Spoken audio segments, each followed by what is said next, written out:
Hello dear students, welcome back to my channel physics SPC. Motion and straight line का एक question.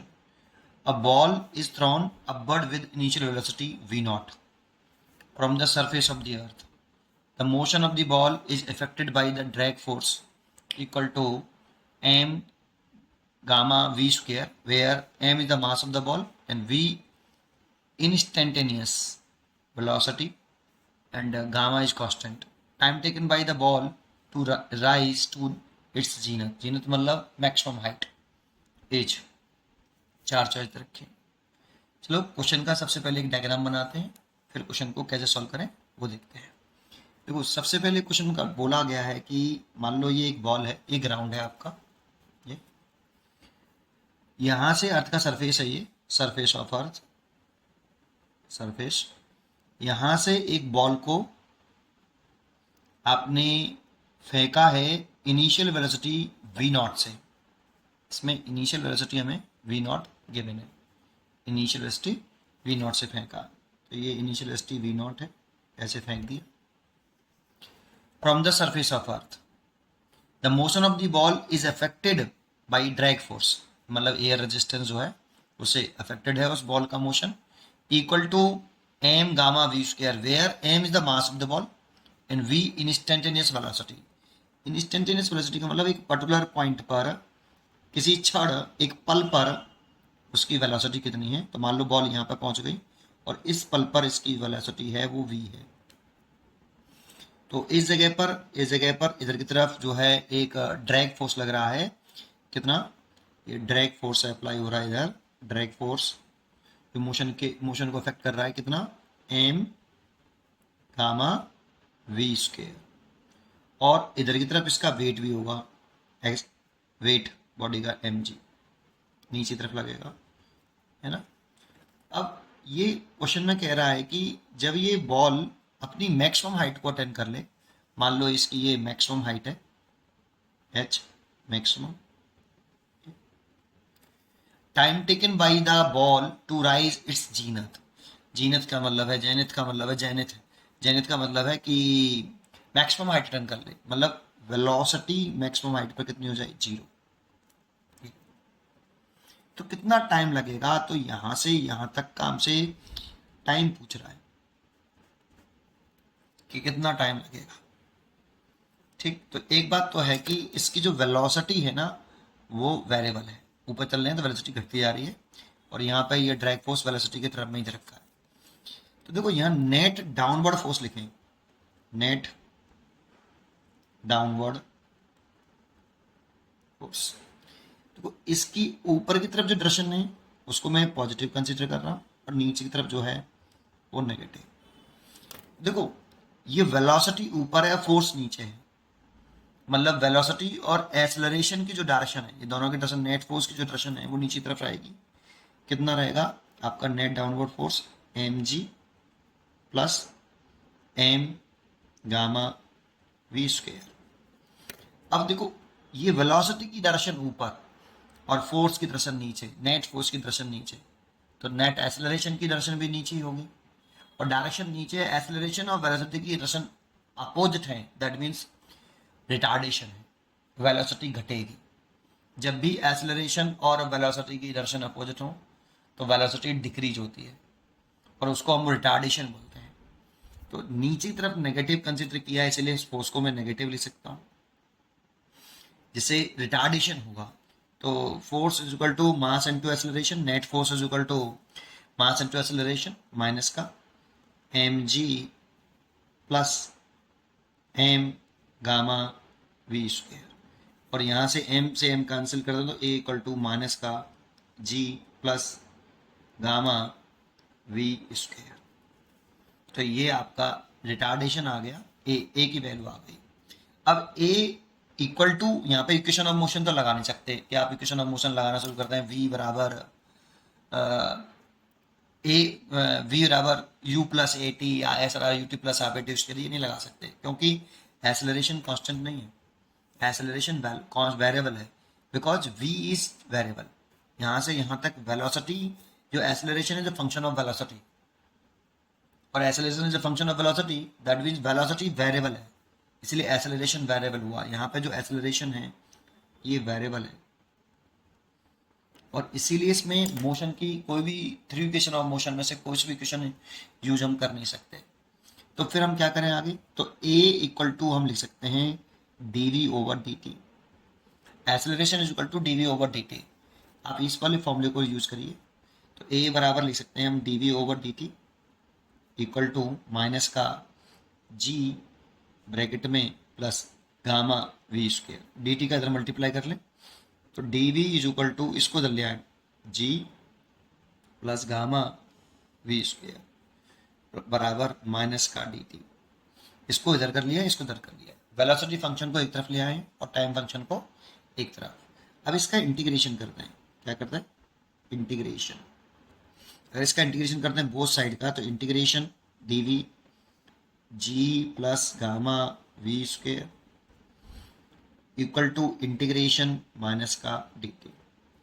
इसमें आप limit put कर लीजिए, इसमें आप लिमिट पुट कर लीजिए। यहाँ पे टाइम कितना है, 0, और यहाँ पे मान लो टाइम हो गया t सेकेंड। तो 0 to t सेकेंड के बीच में हम चर्चा करनी है, तो यहाँ पे टाइम है 0, यहाँ पे t।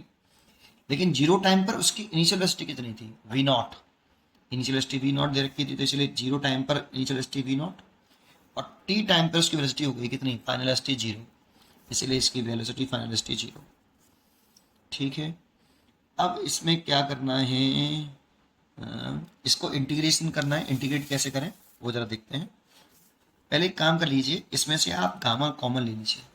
अगर इसमें से आप गामा कॉमन ले लोगे तो 1 अपॉन गामा है ना, integration dv over g over gamma plus v square.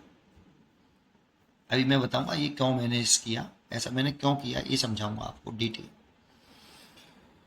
ठीक है, अब क्या करें, ये 0 v नॉट टू 0 और ये 0 टू t, अभी इंटीग्रेट नहीं करा मैंने। अच्छा, क्या इसको मैं ऐसे लिख सकता हूँ 1 अपॉन गामा, तो ये है ये इंटीग्रेशन v नॉट टू 0 है, ये dv है, तो इसको मैं क्या ऐसे लिख सकता हूँ, रूट के अंदर g अपॉन गामा का square plus v square.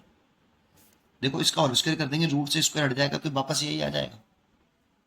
Sir आपको ये आइडिया कैसे आ रहा है कि ऐसे करना चाहिए, थोड़ा सा प्रैक्टिस और थोड़ी सी नॉलेज, अभी बताता हूँ आपको भी समझ में आया ऐसा मैंने क्यों किया। dt, अब देखो ये वाला जो इंटीग्रेशन करना है ना इसको, तो ये इंटीग्रेशन की जो फॉर्मेट है वो मैं आपको यहाँ लिख के अलग से इंटीग्रेशन सिखा रहा हूँ, आपको ज़रा ध्यान दीजिए। ये इंटीग्रेशन की जो फॉर्मेट है वो है इंटीग्रेशन dx ओवर ए स्क्वेयर प्लस एक्स स्क्वेयर, ये फॉर्मेट है भाई।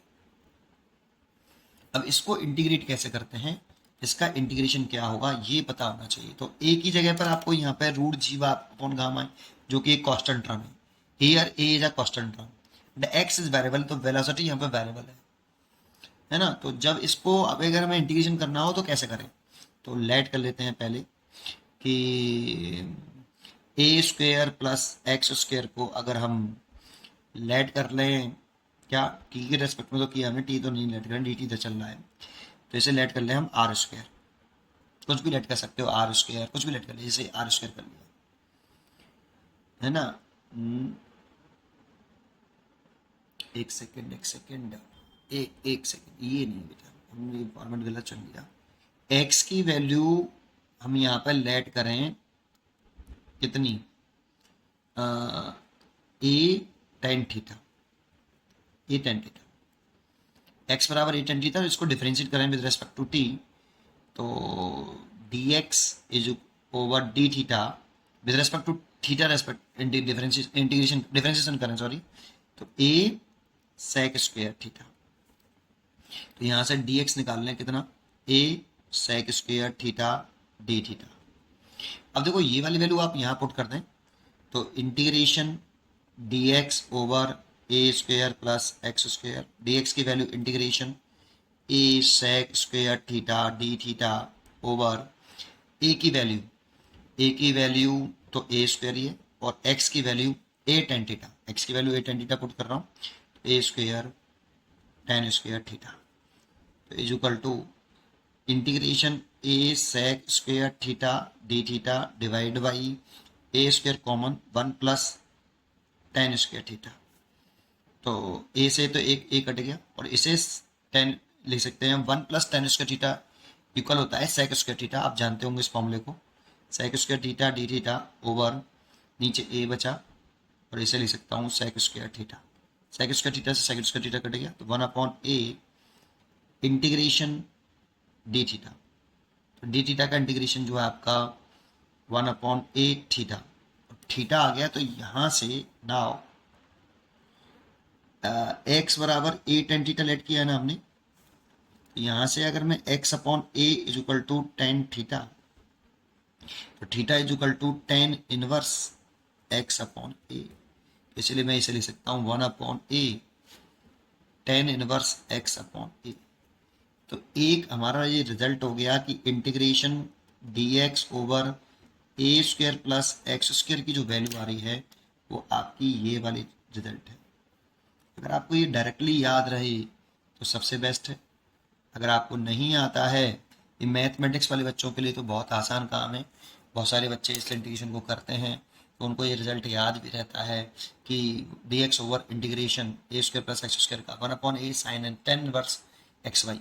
लेकिन जो बायोलॉजी वाले बच्चे हैं वो शायद इस रिजल्ट को नहीं जानते, तो फिर भी मैंने पूरा करके आपको दिखाया है ये रिजल्ट।